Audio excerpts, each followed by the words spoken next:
your fighting career. How does that work out for you? Pretty easy. I mean, my training life is pretty much my life, you know. I'm constantly in the gym. My girlfriend trains in the gym. So we just kind of hang out at the gym. I want to finish training, we'll find something to do around the city. There's always something to do. And you obviously are a superstar in Bellator. Is there anybody in particular in Bellator that you would like to fight?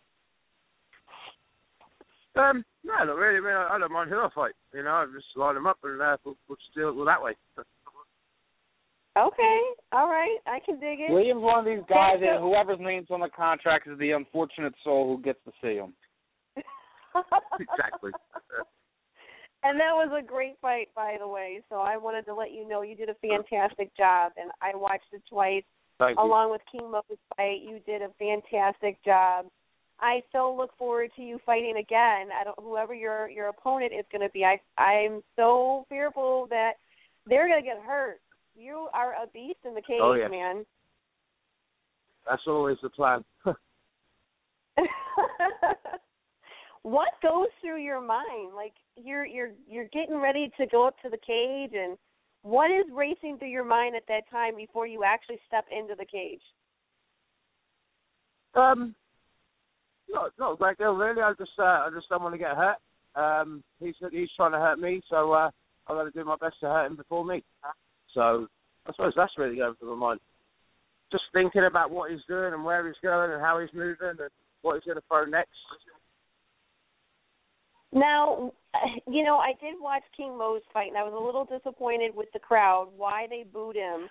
I really don't think that that's appropriate. What do you think about that? What if somebody booed you? What if the crowd booed you? I don't see that happening, but if they do, what do you do? They just boo you. Doing what you're doing, you know. Yeah, you just carry on fighting. That's a good mentality to have. Definitely for younger fighters or those who are getting into the sport, they may not be accustomed to that. So, as advice, what would you give to advise someone who may be going through the same thing, but they're in the amateur level? You just got to keep on punching, keep your chin down, and keep throwing punches. Because even though the crowd's booing at you, the guy in front of you is not going to stop hurting you.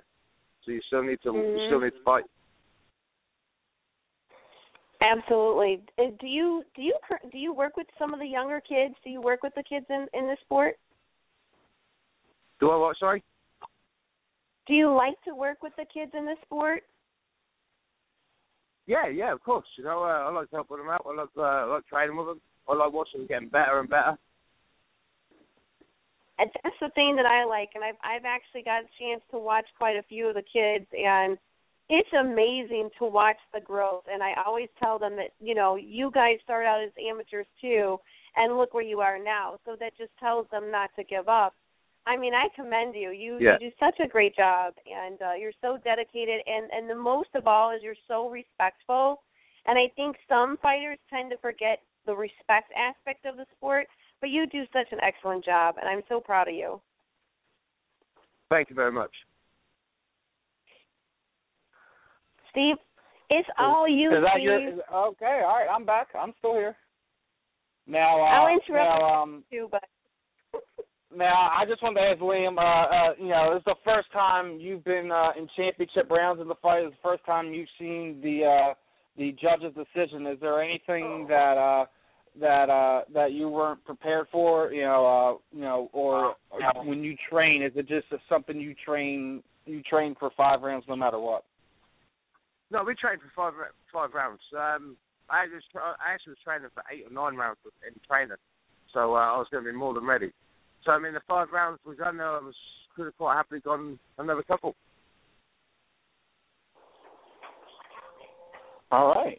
Well, I mean, it was definitely the first time you've seen it, and when the judges' scores came down, was there any doubt in your mind, or is it just, you know, it was so close, and as far as you know, the rounds between you and Emmanuel, that you just felt it could have went either way either?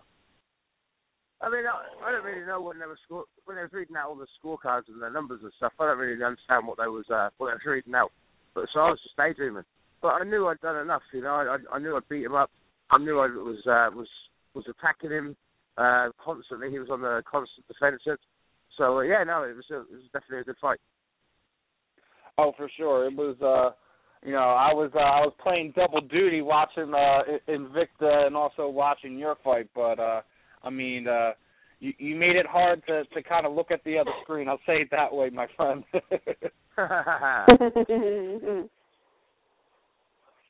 Now, you know, we got about a few more minutes here before Mr. Goodridge is going to give a call in. I mean, obviously, you're going to take a few weeks off and, you know, enjoy the win, enjoy the title. You know, we already know that a couple fighters have already laid claim to want to be the next guys in line. Obviously, you know, Emmanuel's going to want to get a chance back at you soon enough. You know, I know you've already gone out and said it would be an honor to fight Tito. Do you feel that Tito is deserving of a title shot? I mean, kind of more of a namesake, at least in my opinion. You know, I feel that there's another fighter that should be in line before Tito. And I love Tito. Don't get me wrong. It's just I don't feel that he's done enough in that division to earn it. You went through the tournament. You did the hard work, blood, sweat, and tears to get your title shot. Do you feel it's right to kind of give somebody a shot just for promotion's sake? I would say. I don't know, man. It depends. The boss has definitely got an eye on who I'm going to be fighting next. Whoever that is, we'll soon find out. You know, like I say, man, I'm just enjoying my time, enjoying my free time off, just to relax, enjoy the win, and then like I say, I'll speak to the management, speak to Bellator, to figure out what's going next. Are you probably going to get right back in training with the fact that David Branch is also going to be defending his middleweight title soon? Yeah, there's definitely. I'll probably have a week off and then jump straight back into it. Now, like when you try to take this time off, does it make it kind of harder, especially when you have you know some of your teammates who are top level that are going to be getting back in there soon? No. This is why I keep training, because I don't like to stop training. So you're like Rachel. You know, even if the doctor told you got to sit on the couch for a week, you're going to be back in 3 days. Yeah. I get bored sitting around and I do everyone's head in and says, let's go to the gym, do something. Oh, okay. Yeah. That's exactly how I am, Steve. I cannot sit in one spot. I feel like I got to be doing something. So I have one more question for Liam. I have to ask you, and I know I just got an inbox with a question. They want to know what it's like to be frozen. You go into, I believe it's the Cryo Life, if I'm saying that correctly, where you get a little extra. Exactly. So tell me exactly how that works, because you make me cold. I want to know what it's like. No, it is cold. You ever been skiing or up in the mountains? Yes, I have. Right. The air is so crisp and clear, right? It's just fresh air. That's exactly how it feels like. Oh, yes. But it's cold. They're like minus 159 degrees Celsius, and it's cold. But it's bearable cold, you know. You get these little hand mittens and gloves and socks to put on, and then it just blasts you with cold air for 3 minutes. Wow. And what does that do for you? What do you feel like afterward? You feel kind of euphoric because of the air's been hitting you for so long.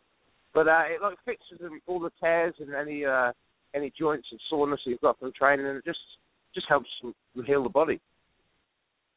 That's great. You know, I have a friend of mine. His name is Boban, and he's a boxer. He goes into Lake Michigan in the middle of winter. Don't ask me. I have no idea how that works, but he has videos of him going swimming in Lake Michigan during the winter. I don't even know how it's possible, but he does. Or he'll go bike riding with no shirt on and like in his boxer shorts, and he'll go bike riding. So he says it does the exact same thing what you're saying. it's very highly beneficial for the body. Yeah. People jump in the plunge balls. You've got the ice baths.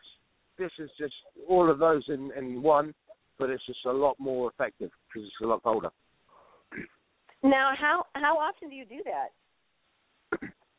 And when I was training, I was doing it like once a day, sometimes even twice a day. Wow. I have to try it at least one time just to say I did it, but yeah, it looks very cold. I definitely want to try it. I will have to come out to the facility and actually try it.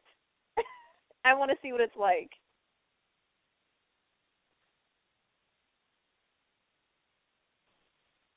Hello?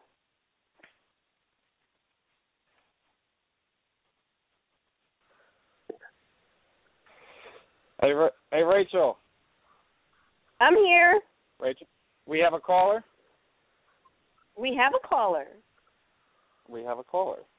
Caller, Do you have a question for Liam, or do you have something to say to Rachel? Oh, well, I'd like to say, hi, Rachel, it's Harry. I'd just like to say I love what you do, first of all. And I was just wanting to ask King Mo if he's there. Why the hell is he so scared of Chuck Congo? So you know what I mean. So that's all. Well, actually, Mo's not going to be on for another hour, but okay. Well, that's okay, Rachel. I'll call back then. So. I'm okay, Harry. Okay.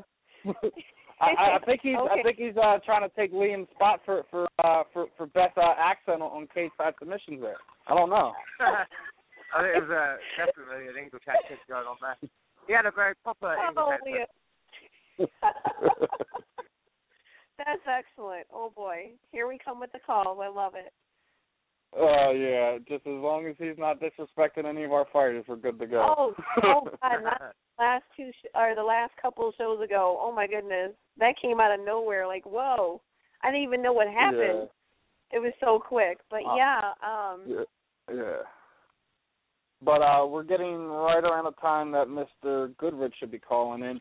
Liam, as always, it's a pleasure talking to you. Definitely, I'm getting some writers on the website. Would definitely like to get some written interviews going with you as well. Definitely wish you nothing but the best as you continue to forge your sport. You forge your name in the sport. You know, you're now officially in the top 10 rankings as far as your weight class goes.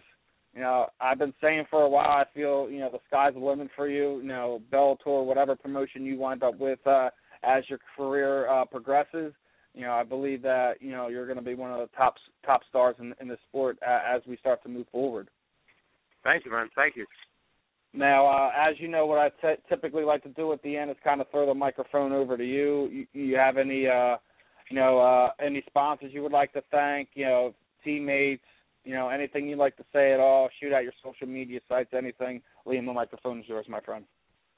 Yeah, I want to wish Dave Branch good luck in his next fight. Also, Sapo, he's just announced his fighting again. Good luck to him.